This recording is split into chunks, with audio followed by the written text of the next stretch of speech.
At this brunch bistro in the Beaches, staff are relieved that 3 months into the warm weather season, they can finally seat the patio. I'm just happy beyond words that we have the permit, but also frustrated at the same time having to go through this for like 6-7 months.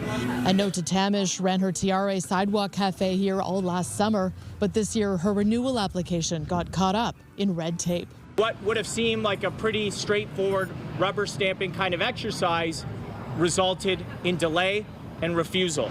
Notice letters were mailed out to 47 neighbors living within 30 meters of the restaurant, and 2 filed objections, triggering an automatic refusal in a location that has been home to a patio for 45 years. This is actually the oldest patio on the Beaches. Councillor Brad Bradford pitching an overhaul of what he calls another broken process at the local level. This is actually about fixing what's not working at City Hall.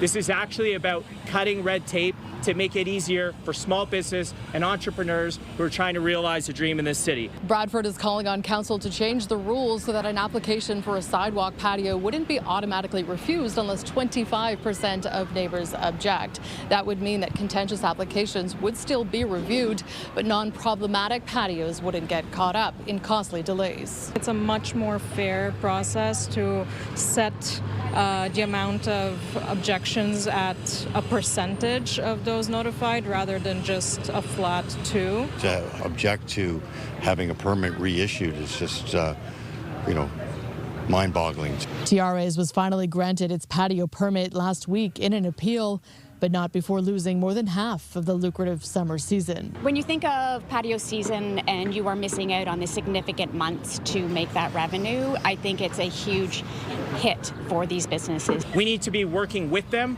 not against them.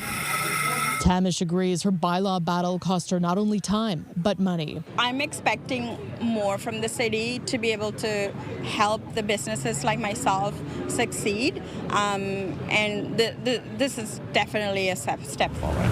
Looking to make the most of the warm weather that remains and hoping that next summer is smoother.